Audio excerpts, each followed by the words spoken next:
এরপর দেখব একজন মুদি পরপর 5 মাসে এত টাকা এত টাকা এত টাকা খরচ করেছে।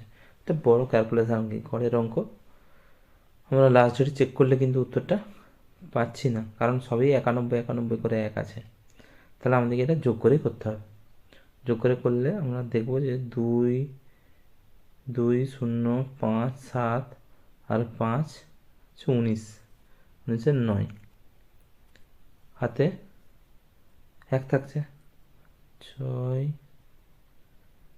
9 20, 20 0, তারপরে 5 7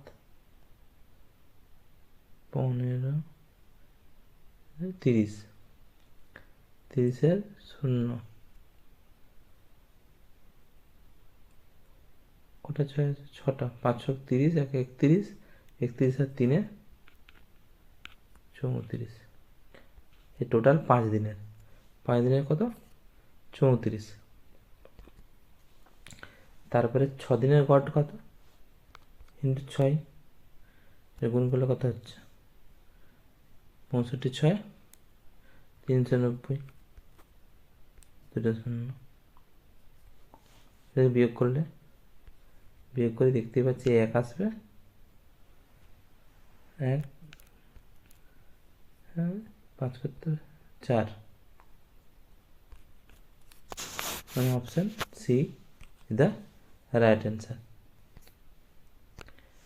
এরপর একটা গড় গতিবেগের অঙ্ক আমরা দেখব। এক ব্যক্তি 21 কিমি দূরত্ব টোটাল কিন্তু কত দিয়ে আছে আমাদের 21 কিমি, এটা দূরত্ব, টোটাল দূরত্ব। এটা যাচ্ছে কত, প্রথমে যাচ্ছে 5 কিমি, সময় লাগছে 4, তারপরে 10 কিমি, সময় লাগছে 5, তারপরে বাকি 6 কিমি, সময় লাগছে, এটা আমি লসাগু করবো, লসাগু 40, 4 10 40, 5 10 50, 5 7 40, 80, 5 6 30, যোগ করলে কত হচ্ছে 160 বাই 40, 0 হলো 4 ঘন্টা। তাহলে মোট সময় লাগছে 4 ঘন্টা। আর গড় গতিবেগ যদি হয় তাহলে মোট দূরত্ব এটা দিয়ে ভাজিত 4 সমান আমরা দেখতে পাচ্ছি না, ভাগ করি। ও উত্তর তো এটাই দিয়ে আছে 21/4, মানে 21, রাইট অ্যান্সার এ। বলছে 25টি সংখ্যার গড় 48.2, যদি প্রথম 10টি সংখ্যার গড় 47 হয় এবং শেষ 12টি সংখ্যার গড় 49 হয়, তাহলে 58, 69 এবং বাকি সংখ্যার গড় কত হবে। তাহলে আমাকে বার করতে হবে সংখ্যাগুলো। কী দেখছি আমরা না 25টা সংখ্যার গড় 48.2, তাহলে 25কে 48.2 দিয়ে আমরা যদি গুণ করে কত পাচ্ছি 25 1200 5 পাচ্ছি। তারপরে এটা টোটাল 25 সংখ্যা, তারপরে 12 10 আর হচ্ছে 47, মানে 470, আর 12 আর 49, 12 49 কত হচ্ছে 50 ধরে হলে, হ্যাঁ 588, 588। তাহলে এই দুটার যোগ কত হচ্ছে, যোগ করলে হবে 1058, ঠিক আছে। তাহলে বাকি সংখ্যাটা কত বেরাচ্ছে, তাহলে এটার থেকে এটা যদি বিয়োগ করি, এটা থেকে এটা বিয়োগ করলে কত বেরাচ্ছে, মানে 147, 147। এরপরে কি বলেছে, তাহলে 147 আমাদের বেরিয়ে গেল কটা সংখ্যা, বাকি তিনটা সংখ্যা হচ্ছে 25টা, 12 আর 10, 12 আর 3টে সংখ্যা কত, 3টে সংখ্যার সমষ্টি হচ্ছে 147, তাহলে 147, আর একটা সংখ্যা কত 58, আর একটা সংখ্যা কত 69, তো মোট কটা হচ্ছে এই 3টা 4 5টা, তাই যদি হয় যোগ করলে আমরা কত পাচ্ছি 274 আর 5 দিয়ে ভাগ করা সমান আমরা 2 দিয়ে গুণ করে দেবো, দিয়ে একটা পর দশমিক লাগিয়ে দেবো। 8 4 আর 1 5 একটা পর দশমিক, কারণ ওইকে 2 দিয়ে গুণ করতে হয় 54.8 54.8 D is the right option. একটা মজার অঙ্ক পাওয়া গেছে, কি বলছে 6 ব্যক্তি খাবার খেতে গেল একটা হোটেলে, 5 জন তাদের খাবারের জন্য 32 টাকা খরচ করলো, আর ষষ্ঠ ব্যক্তি 80 টাকা বেশি খরচ করলো তাদের 6 জনের গড়ের চেয়ে। ঠিক আছে, তাহলে এখানে আমরা তার মোট কত টাকা খরচ হলো, মোট খরচ আমরা এক্স টাকা ধরে নিচ্ছি। তাহলে 5 জন কত খরচ করছে, এটা তো খরচ করছে 32 × 5 সমান 160। ষষ্ঠ ব্যক্তি কত করছে না, মোট খরচ আমরা এক্স ধরেছি, এক্স বাই 6 জন প্লাস 80 টাকা বেশি। তাহলে এই দুটো টাকা সমান করবো কি না, এরা তো 160 টাকা করেছে, মোট খরচ কত, মোট 100 X 160 minus X by 6 plus 80, তাই হয়। তাহলে আমরা কী করবো, এক্সগুলো এদিকে চলে আসবো, আর এদিকে যোগ করে হচ্ছে কত হচ্ছে, এদিকে যোগ করলে 60 আর 80 যোগ করলে 240 হচ্ছে, 240 হচ্ছে। আর এদিকে এক্স আর এক্স মাইনাস মানে লস হবে 6x আর এক্স বাই 6 মানে 5x আমরা কী করছি, এটা 5x সমান 240 × 6, ঠিক আছে।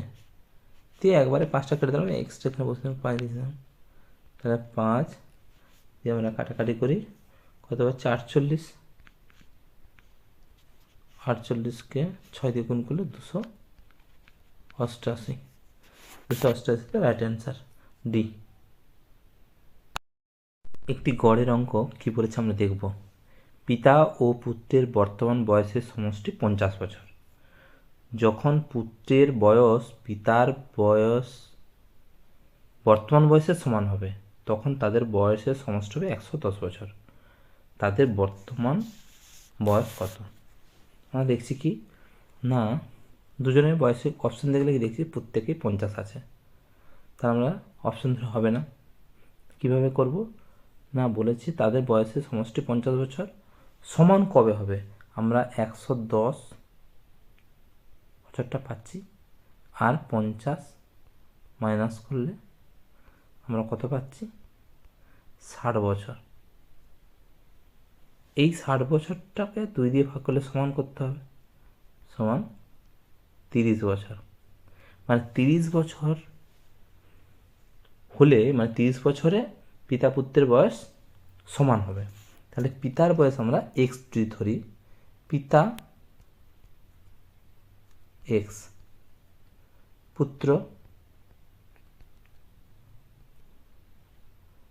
এক্স মাইনাস 50 মাইনাস এক্স করতে পারি, এটা 70 আমরা লিখতে পারি যে 50 মাইনাস এক্স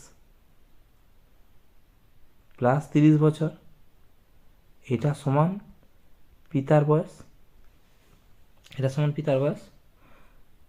তাহলে আমরা দেখতে পাচ্ছি এক্সগুলো যদি চলে এসে মাইনাস এক্স, এইটাও মাইনাস এক্স, ওইদিকে চলে গেলে 80 মাইনাস, তাহলে 2x মাইনাস, এদিকে হচ্ছে 80 মাইনাস, এই মাইনাসে মাইনাসে কেটে গেলে, অতএব এক্স সমান কত পাচ্ছি আমরা, ভাগ করলে 40। তাহলে পিতার বয়স 40 আমরা পেয়েছি। পিতার বয়স 40 হলে পুত্রের বয়স 10 বছর, option C is the right answer.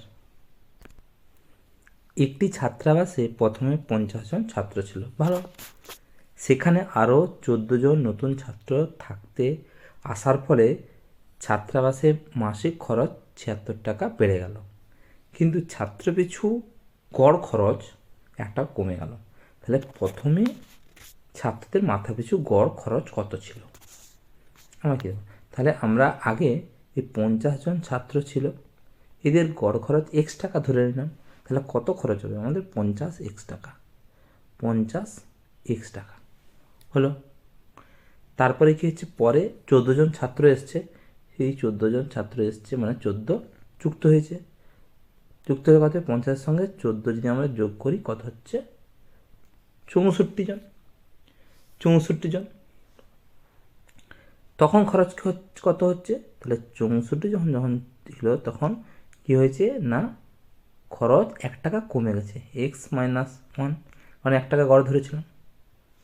এবারে আমরা শর্তানুসারে আর কি করতে পারি, যে 64x, এই 64 ইন্টু x-1 মাইনাস 50x, কারণ এদের তো খরচ কমে গেছে, যে কত হয়েছে? 76 টাকা। এবারে আমরা এক্সের মানটা বার করবো, আগে গড় কত ছিল আমরা দেখি। তাহলে এখানে 64x, এখানে 50x, বিয়োগ করলে 14x হচ্ছে। এদিকে 64 ওইদিকে চলে গেলে মাইনাসে প্লাস হয়ে যাচ্ছে, প্লাস হলে 76-এর সঙ্গে 64 যোগ করলে 140, তাহলে x সমান 10। মানে আগে গড় কত ছিল? এক্সের মান আমরা কি ধরেছিলাম? আগের গড়, 10 টাকা। C is the right answer.